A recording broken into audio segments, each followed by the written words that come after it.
សួស្តីបងប្អូនប្រិយមិត្តទាំងអស់គ្នារឿងរ៉ាវរបស់យើងនៅក្នុងថ្ងៃនេះគឺបានកើតឡើងទៅលើបងប្រុសម្នាក់ដែលមានឈ្មោះថាបងធឿនដោយបងធឿនហ្នឹងគាត់ថាពីដើមឡើយមកគាត់មិនដែលជឿទៅលើរឿងខ្មោចមិនដែលសំពះព្រះមិនដែលជឿអីទាំងអស់ប៉ុន្តែក្រោយពេលដែលគាត់បានជួបនៅហេតុការណ៍ដ៏គួរឲ្យខ្លាចមួយមកទើបគាត់ជឿ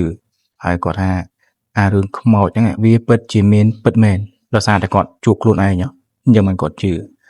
អូខេឥឡូវយើងប្រហើបតែប៉ុណ្ណឹងមកណាចាំនៅថាបងប្រុសនឹងគាត់ជួបហេតុការណ៍វារន្ធត់បែបណាខ្លះទើបបានគាត់ជឿថាលើលោកនឹងមានខ្មោចហើយខ្មោចនឹងលងគាត់សាហាវប៉ុណ្ណាតោះឥឡូវយើងកុំឲ្យកាត់ពេលយូរយើងចូលទៅស្ដាប់សាច់រឿងពេញរបស់គាត់ទាំងអស់គ្នារឿងរ៉ាវរបស់បងធឿនគឺបានកើតឡើងកាលពី12ឆ្នាំមុនហើយ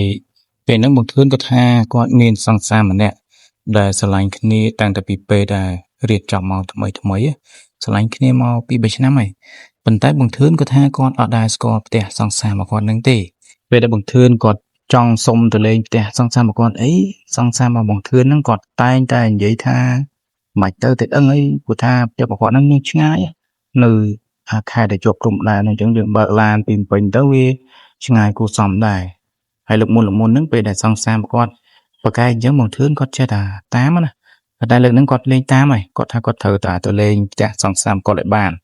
តែជួបម៉ាក់ប៉ាជួបបងប្អូនមកគេអីចឹងក៏យើងកាត់មកដល់ថ្ងៃដែលត្រូវចេញដំណើរទៅពេលហ្នឹងគឺ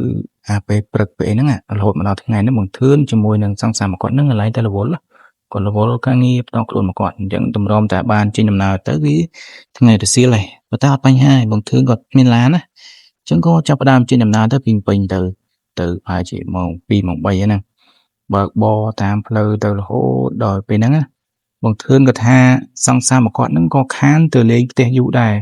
គាត់លឹងចង់ភ្លេចផ្លូវហ្នឹងថាបើកតាមណាតាមណីប៉ុន្តែនៅចាំបានខ្លះអញ្ចឹងក៏ចិត្តបើករហូតទៅដល់តំបន់ដែលគៀកទៅដល់ផ្ទះសង្សារមកគាត់ហើយបានពេលហ្នឹងសង្សារមកធឿនហ្នឹងគាត់ថាអញ្ចឹងពេលដែលមកដល់កន្លែងផ្លូវបែកហ្នឹងមកឯងមិនមាត់ទេមកបើកទៅត្រង់ទៅបន្តិចទៀតដល់ផ្ទះមកគាត់ហើយតែបច្ចៈពេលហ្នឹងគឺចាប់ផ្ដើមយប់ហើយម៉ោង7ម៉ោង8ហើយបងធឿនគាត់ថាគាត់ក៏បើកតាមសង្សារមកគាត់ប្រាប់ទៅបើក៏ស្រាប់តែបងធឿនគាត់ក៏លេចមើលទៅសងខាងផ្លូវនេះកន្លែងឆ្វេងដៃរបស់គាត់គាត់ឃើញថាមានភ្លើងអំពូលប្រហែលជា10អំពូលជាងយើងមើលប្រផ្លេទៅដូចអំពូលវាចាប់ដាក់ចង្រិតអញ្ចឹងប៉ុន្តែបងធឿនគាត់ថាមើលកាន់តែយូរទៅវាហត់ទេឃើញមានតូបឃើញមានអ្នកឈរលក់នេះលក់នោះបានមកធឿនគាត់ថាផ្សារមែនបើថាផ្សារគាត់ចង់ចុះឈប់ទិញនេះទិញនោះផ្ញើប៉ាម៉ាក់ក្មេងមកគាត់អញ្ចឹងណាហើយសង្សារមកធឿននេះឃើញអញ្ចឹងគាត់រៀងវិញ្ញាគាត់ថាចុះនៅម្ដុំហ្នឹងមានផ្សារតាំងពីកាលណាមកហើយបើមានផ្សារមិនក៏គេទៅធ្វើនឹងកណ្ដាលវាស្រែអញ្ចឹងក៏សង្សារមកធឿននឹងប្រាប់ថាអញ្ចឹងបងអើយមិនចាំឈប់ចូលទិញអីទេប្រហែលជាម៉ាក់ហ្នឹងគាត់ធ្វើម្ហូបធ្វើអីចាំហើយបើយើងទិញទៀតទៅគីឡូវាសល់ណាប៉ុន្តែបើបងឯងដូចថាចុកជើងចុកដៃចង់ចុះពីលើឡានឲ្យវាយឺតទៅសាយអាហ្នឹងអូខេជប់មួយផ្លេតក៏បានដែរហើយបងធឿនគាត់ថាពេលហ្នឹងគាត់ក៏សម្រេចចិត្តបត់ចូលទៅកន្លែងផ្សារហ្នឹងចង់រកទៅទិញផ្លែឈើទិញត្រីទិញអីផ្ញើម៉ាក់មកគាត់អញ្ចឹងព្រោះថាឮសង្សារមកគាត់ហ្នឹងថាម៉ាក់មកគាត់ធ្វើម្ហូបឆ្ងាញ់អញ្ចឹងបងធឿនគាត់ចង់ទិញត្រីយកទៅឲ្យម៉ាក់ក្មេងមកគាត់សាកធ្វើម្ហូបថាតើវាឆ្ងាញ់មែនអត់ចឹងមកធឿនគាត់ថាគាត់ក៏បត់ចូលទៅក្នុងផ្សារមួយហ្នឹងទៅប៉ុន្តែវាមិនមែនថាបត់ទៅភ្លាមដល់ទេណាត្រូវបើកាត់ផ្លូវមកតង់ពីតង់ទៀត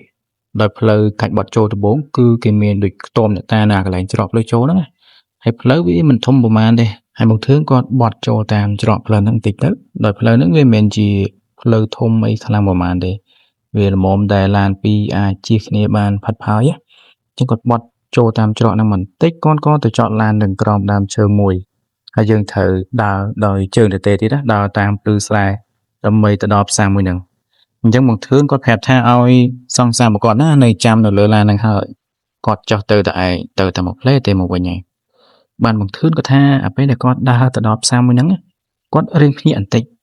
ផ្សារហ្នឹងវាមានមនុស្សមានអីលក់មែនប៉ុន្តែអត់មានអ្នកទិញសោះគឺមានតែអ្នកលក់សុទ្ធអ្នកទិញម្នាក់ក៏អត់មានដែរហើយសភាពផ្សារហ្នឹងមើលទៅវាដូចគឺសម្បល់មិនដឹងវាស្ងាត់ពេកហើយវាល្ងឹតគឺភ្លឺតែអាមកម្ដុំកន្លែងគេលក់ហ្នឹងក្រៅពីហ្នឹងគឺល្ងឹតឈឹងចាំមកធឿនគាត់ក៏ដើរមើលទៅដល់ដំបូងឡើយគាត់បានទៅជួបនៅតូបលក់ត្រីមួយដែលគេមានដាក់ត្រីនៅក្នុង bạn bè cho mong ổn hay cái miền đặt từng đấy là năng khinh tây nó hai lời năng chẳng mình thật tây năng về nó sọt nó mấy mấy á toàn ngọt hơn năng hay mẹ khác tôi mẹ khác thông nhưng còn là mơ tới có đơn thà năng vì chỉ tây sai tây đồ ngay chẳng mình chỉ tây trong đấy chẳng hai chỉ bị ngay bạn một thừa nó có tập rap dây để chỉ niệm độ tây nó tha ôi cho tây ở còn những buôn của ba màu ăn có phải tây tụ hay chui vừa còn phòng chui cò ska chui sầm lạp về có phòng bàn pe nắng á dây mình nắng có vô tây màu buồn hái một buồn đang có thơm vậy chỉ thầm mà đá nhưng mà vừa tây cái mình vô ai mà quay cái ba về ở bên ngọc sân mình nét bàn tay dây mình nắng còn là thôi chẳng đi con cách co po chẳng à là biết thôi tây bà con nó vì riêng chùm lại tí á việc khâu kỳ dương tu tự bàn tay bằng thướng con cổ cái thế hai chỉ vì chia từ lo bà con rồi mới có nè nương nâng gì thơ tàn chân đắng vì hai xin chẳng á chẳng có cho chăm gì mà tu tới bán gì nâng quật vừa tây tuổi hỏi có kết lùi và tỏ máu ban bằng thứ nó có đa chinh bình năng có ban thì chụp tổ lụ cột một tiệt để mở tới cột thùng xả đó nè bằng thứ nó con có vẻ thao cho cột bồ sạt nó ở con pi cái lô màu hay nghệ lụa nó ghê con cho bằng thứ máu một thứ về địa bàn cột hay những tây hãy con có đào tạt lọc mà rồi làm với nhỉ về địa đào một đòn nó có bờ cụt làn này càng kéo ấy đầm mây đã tây đã cột chẳng từ một hạt tây ấy bị á mà giờ họ đã được một màn thì vận tải về đại bằng thương còn đã bỏ hai đó còn riệp đừng đào màu chụp đồng lan bây giờ nó còn sang xa mà con nó giải tập bông mọi anh đào tròn sấy món nó soi mẹ ban bằng thương con có cái lấy mơ chưa mà con nó của tham muốn nó con má đích đào tròn ấy con nào thầm na nè vận tải còn là về sang xa mà con thành trắng con mưa từ trường luôn ai tới ban con khơi thay chưa mà con nó từ tròn phóc vận tải phóc lại cái này chỉ phóc màu phóc năng vừng cái soi món cho một thứ con gặp đẹp tạo song sang mà con đang hỏi tật mà đọc mà tật đọc thống có chạy lên chương tích hay có lên chương lên ấy tức và nó con nên thể sáng nó có thể có đào tập xa muốn nó cứ đào lơ đây đừng thông mà ra đắng ở men tròn phóc thì và tròn dựng đằng mà đây mình này phòng bốn về tôn về thì chạy chương mà đây nên đây bằng thường có tha còn ở đằng quá này từ là song sang mà có tha sói mở trường cái tròn phóc bình trường mà đây chẳng có tam đằng từ còn bậc làn trình bị xa năng máu hay ba ta mình thấy thì có từ đó té song xa mà còn là ngày mình về từ đó là có chùa pa mà song xa chỉ điệp xua chỉ điệp ở giống nó hay về nó mình men ta pa mà song xa bong ôn song xa mà có để men pu minh men bong ôn gì đốn muôi gì tốt muôi chứ cái màu trong kia cái trong mà mỡ tha tá song xa bằng thương nè bàn song xa ót cái chỉ nãy na cái men rực rò chứ nó không tam thầm đa bong ôn dừng tay để chọn đăng chân ảnh trong cột bằng thương coi vậy lên cho môi nồng bong ôn sạch như cái thứ bàn mà số con nó khơi thảo quạt tinh tray hay nừng tinh cột màu này còn vô một nhà để bỏ song sàng quạt trắng này con còn đau từ ba cụ làm rồi bằng thương nó còn trong thì vô tray hay nừng cột trắng vô một nhà bong ôn hay nừng ba mạ bỏ song sàng quạt còn tay bong ôn đang thầm mà vậy về đây bằng thương còn vô thong pi đang chinh máu cứ tha tray những bên miền chỉ tray tiệt tới ở lớn đó về bài từ chi khai chi ọp buồn đông vinh là một phép vẫn có này như đúng cứ tray bài từ chữ rồi tập về bằng thương khơi chống con mình nhẹ mày đấy hay có từ sai thong cột màu trong này tập về tây chỉ ấy rồi mua còn nơi ta chỉ cột từ đấy ba thong cột nhá về sọt ta động đây hay chỉ một phép đây để dương luôn về muôn mũ đó phần mày chơi nữa ấy lần mà thong hay bằng thứ nó còn nhẹ bên tên sống bây giờ song xa bằng thư nó còn nhẹได้buổi tháp về để bằng thư còn vô mà lại cụ là nó song xa còn có khơi này ta về chỉ tây ta về chỉ cột vậy bên ta là nó việc ba từ chỉ chơi từ chỉ đây đâu chỉ anh nhớ là hai dương mình chứ ngon mày đấy hay ba mạ bỏ song xa bằng thư nó có tha hay là ôn hành mày thôi chẳng có cái thằng bằng thư nâng trong preng gọt trong lên dậy chỉ mỗi có á phần đây bằng thư là thằng ọt tê còn ở miền ban lên như thế có tính tây tính lại chơi bằng tay mà đang tham mày về để dùng mà đọc thế với bài tôi chỉ đọc đây bài tôi chỉ đồng chơi với nhá hay có tha áp xa là có chỗ tính những video reply đấy nó cái thua nó cái đá vi sai hơi nẹt lụm mà nẹt sừng ngột sừng ngắt thơ mừng đôi mà nữ đài ọt men bờ lưng nó không luôn chứ á hãy ban tây nắng có bong chỉ đồn mùi bỏ sòng sàng bằng thừa nó nè hót còn mó của bố bằng thừa tha lấy ở đây trong từ mơ xa nó mà đong tiền ót của tha បងជាដូនមួយសង្សារគាត់ហ្នឹងចង់ទៅមើលដែរណាថាអាផ្សារដែលបងធឿនទៅទិញហ្នឹងហើយបានល្អិតបានដុំឈើមកវិញអាហ្នឹងវាគឺជាផ្សារអីគេបោកយើងមែនឬមួយក៏វាជាផ្សាររបស់ខ្មោចអញ្ចឹងណាហើយបងធឿនគាត់ចង់ដឹងដែរគាត់ក៏យកព្រមទៅមើលអាផ្សារនឹងម្ដងទៀតទៅពីអ្នកបងជីដូនមួយរបស់គាត់ហ្នឹងណាប៉ុន្តែពេលហ្នឹងសង្សារបងធឿនប៉ាម៉ាក់មិនបងធឿនអីក៏ហត់ថាកុំមកទៅអីទៅលោវាមានគូធំណាបើវាជាខ្មោចខ្មោចលងគិតមិនបើមិនមែនខ្មោចទេខ្លាចថាមានមនុស្សអាក្រក់វាមកធ្វើបាបអីមិនវីវមែនទេប៉ុន្តែហេតុតាគាត់ជាមនុស្សដែលរឹងចង់ដឹងផងគាត់ចិត្តម្នះផងអីផងណាគាត់ជំនះតតបានក៏បបួលបងជីដូនមួយរបស់សង្សារគាត់ហ្នឹងបើកឡានទៅពីអ្នកទៅរកអាផ្សារនឹងម្ដងទៀតណាប៉ុន្តែបងធឿនគាត់ថាគាត់បើកទៅអាកន្លែងផ្សារហ្នឹងគាត់រត់ឃើញបើកទៅដល់ម្ដុំហ្នឹងហើយរកកន្លែងផ្សារហ្នឹងអត់ឃើញអាភ្លើងនៅគេបើកពេលដែលគាត់ចូលទិញហ្នឹងគឺវាបាត់មិនដឹងថាគេរើទៅណាឬមួយក៏គាត់មកខុសផ្លូវណាប៉ុន្តែគាត់ចំណាំបានថាវាម្ដុំហ្នឹងឯងគាត់បើករោមើលទៅមករងយូរបានមកធឿនហ្នឹងគាត់ក៏ចំណាំបានដោយសារតែគាត់ឃើញច្រកផ្លូវចូលមួយហើយមានរោងអ្នកតានៅមុខហ្នឹងព្រោះថាពេលគាត់ចូលទិញគាត់ឃើញយ៉ាងដែរអញ្ចឹងបងធឿនគាត់ក៏បត់ឡានចូលទៅតាមច្រកផ្លូវមួយហ្នឹងប៉ុន្តែបងធឿនគាត់ថាគាត់បើកាន់តែយូរទៅស្រាប់តែផ្លូវដែលវាធ្លាប់តែរឹងហ្នឹងវាបែរទៅជាទុនឡានមកគាត់នឹងជន់ហ្គាយូរទៅលេងទៅមុខវាជាប់មកកន្លែងដូចថាយើងបើកចូលទៅក្នុងដីផុកឬមួយក៏កន្លែងដីដែលល្អិលអញ្ចឹងណាទៅពេលជន់ហ្គាវាអត់ធ្មងអញ្ចឹងបានបងធឿនហ្នឹងគាត់ដូចថាភ្ញាក់មិនក៏អញ្ចឹងផ្លូវដីសលឹងរឹងកព្រឹសហ្នឹងបាទគាត់ចុចកញ្ចក់ឡានហើយអើតមើលចលនាហើយបានពេលហ្នឹងបងធឿនគាត់នឹងភ្ញាក់ព្រឺតព្រោះថាឡានមកគាត់ឥឡូវហ្នឹងគឺមិនមែនចតនៅនឹងលើដីរឹងទេគឺនៅក្នុងវាលស្រែសំខាន់នៅជុំវិញខ្លួនមកគាត់ហ្នឹងសុទ្ធតែស្មៅអាប្រភេទស្មៅស្អីមិនដឹងប៉ុន្តែខ្ពស់ណាបើយើងឈរទៅលិចក្បាលបាត់មកហើយពេលនេះគាត់មិនភ្ញាក់មែនទេមិញនឹងបើកលើផ្លូវធម្មតាសោះហ្នឹងទោះជាវាមិនមែនផ្លូវនៅលើផ្លូវជាតិអីក៏ដោយក៏វាជាប្រភេទផ្លូវដែលអាចឲ្យឡានបើកធម្មតាដែរណាប៉ុន្តែតទៅពេលគាត់ចតឡានហើយអើតមើលចលនាបានគាត់ឃើញថាខ្លួនមកគាត់ហ្នឹងបើកឡានចូលទៅក្នុងវាលស្រែហើយជុំវិញសុទ្ធតែស្មៅកពស់ណាណីហើយឡានបងធឿនហ្នឹងពេលហ្នឹងគឺជន់មិនក៏ដោយវាក៏វាលេងទៅមុខដោយសារតែវាជាប់កង់នៅនឹងផុកអីហ្នឹងកាន់តែជន់អាឡានហ្នឹងវាលិចកាន់តែជ្រៅហើយបានគិតគ្នាមកទៅបងធឿនហ្នឹងគាត់ក៏បានពឹងឲ្យបងជីដូនមួយសង្សារគាត់ហ្នឹងអូខ្ញុំភ្លេចប្រាប់បងហ្នឹងគាត់ឈ្មោះថាបងណានណាអញ្ចឹងខ្ញុំសូមហាមគាត់ថាបងណានមកទៅបើហៅគាត់ទៅបងជីដូនមួយសង្សារហ្នឹងវាវែងពេកបងប្អូនមែនទេអញ្ចឹងគាត់បងធឿនហ្នឹងគាត់ប្រើឲ្យបងណានហ្នឹងចុះពីលើឡានទៅហើយជួយរុញបន្តិចរុញកន្លែងក្បាលឡានហ្នឹងយ៉ាទៅក្រោយវិញប៉ុន្តែបងធឿនគាត់ថាពេលដែលបងណានចុះទៅរុញហ្នឹងគាត់ជន់ងារមិនក៏អត់មានឡានបានរើទៅណារួចដែរកាន់តែជន់កាន់តែលិចជ្រៅទៅហើយអំឡុងពេលដែលបងធឿនគាត់កំពុងតែជន់ហ្គារើឡានទៅមកហ្នឹងស្រាប់តែគាត់ឃើញថាបងណានស្រាប់តែឈប់ថ្មឹងចង់ស្លាប់តិចភ្នែកឡើងស្លើបានបងធឿនឃើញអញ្ចឹងគាត់ក៏ចុច play ចុចទីបានបងណានគាត់រៀងភ្ញាក់ហើយគាត់ក៏បញ្ញាប់រត់មកចូលក្នុងឡានហើយពេលហ្នឹងក៏បងធឿនគាត់មិនសួរមកនេះឃើញប្លែកអញ្ចឹងសួរថាបងណានមកឯងកើតអីគេមិនបានមិញធ្វើភ្នែកស្លើដូចចង់ស្លាប់អញ្ចឹងបានបងណានគាត់ប្រាប់ទៅគាត់ថាមិញហ្នឹងអាពេលដែលគាត់ឈររុញឡានហ្នឹង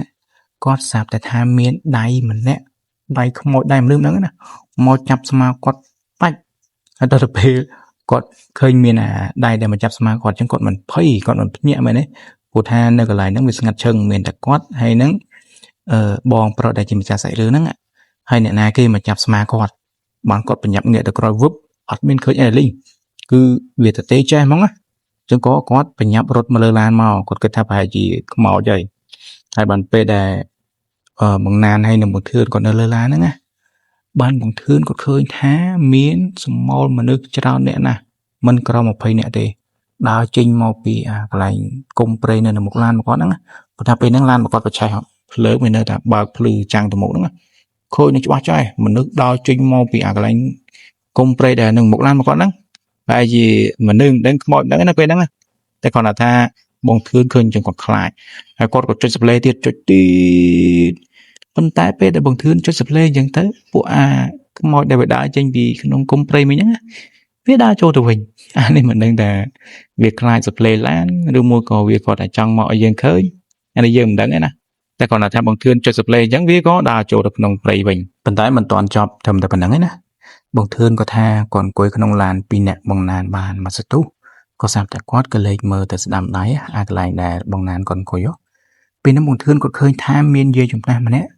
គាត់យកមុខរបស់គាត់ហ្នឹងមកដាក់ផ្អឹបទៅនឹងកញ្ចក់ឡានហើយបងធឿនគាត់ថាគាត់ឃើញច្បាស់ណាស់បងណានក៏ឃើញដូចគ្នាមិនមែនឃើញតែគាត់ម្នាក់ឯងណាបានពេលហ្នឹងបងធឿនគាត់ភ័យឡើងចង់លេចនោមពេលហ្នឹងហើយបងណានណាគាត់ក៏ស្រែកប្រាប់បងធឿនថាឲ្យបិទភ្លើងទៅគាត់ថាយើងនៅក្នុងឡានហើយវាគ្មានអីគួរខ្លាចទេហើយយើងបិទភ្លើងបិទអីឲ្យចិត្តទៅយើងមានអីត្រូវមើលឃើញវាទៀតមែនទេវាលងយើងមិនកើតបានពេលហ្នឹងបងធឿនគាត់ក៏ធ្វើតាមបងណានទៅបិទភ្លើងបិទអីលងល្ងត់ឈឹងហើយក៏ពេលហ្នឹងវាស្ងាត់បានតែបន្តិចណាក៏លឺសូរសំឡេងគោះសំឡេងដំសំឡេងខ្ញាវឡានហ្នឹងបងប្អូនខ្វាចលឺខ្វក់ហើយលឺសលេងដំភូខ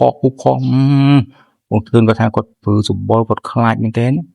ហើយទោះជាយើងមិនឃើញរូបភាពក៏ដោយក៏យើងដឹងដែរថាមែនទេថាសលេងដំសលេងគោះអីនៅខាងក្រៅហ្នឹងគឺជាខ្មោចវាដំវាគោះវាចង់ចូលមកក្នុងឡានណាហើយបើវាចូលមកបានមិនដឹងថាវាត្រូវធ្វើមិនដាក់យើងទេ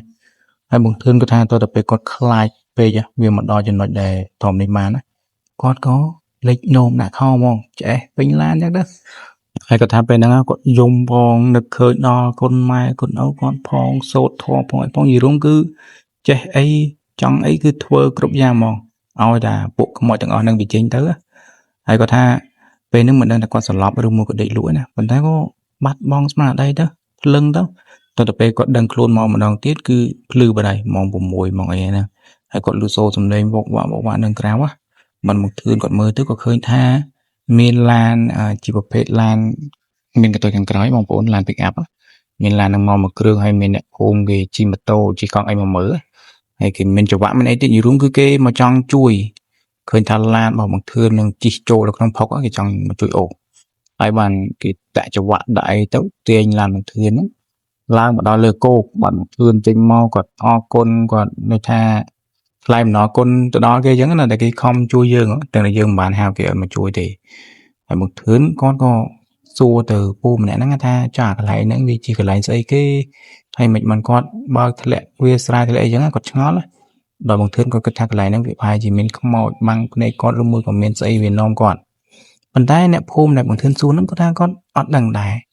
គាត់នៅនឹងតាំងតែពីដើមមក20 30ឆ្នាំហ្នឹងគាត់មិនដែលឃើញថានៅនឹងមានខ្មោចម្នាក់ផងហ្នឹងហើយគាត់ថា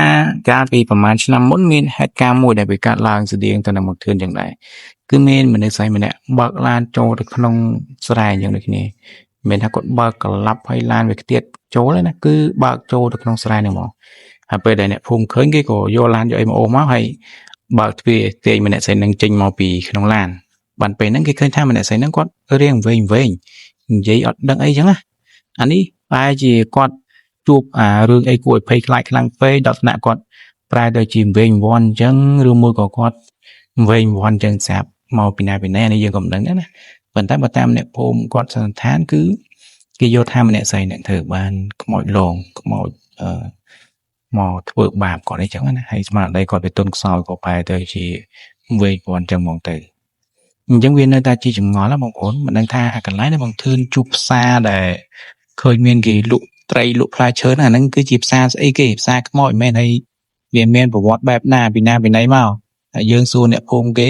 អ្នកភូមិមិនដឹងអញ្ចឹងទៅសួរអ្នកណាប៉ុន្តែបើតាមការយកឃើញរបស់ខ្ញុំគិតថាកន្លែងហ្នឹងពីមុនមកវាប្រហែលជាធ្លាប់មានផ្សារមែនប៉ុន្តែប្រហែលជាមកដល់ចំណន់ពលពតធ្វើបានគេសម្លាប់ធ្វើបានគេបោះបង់ផ្សារហ្នឹងចោលអញ្ចឹងណា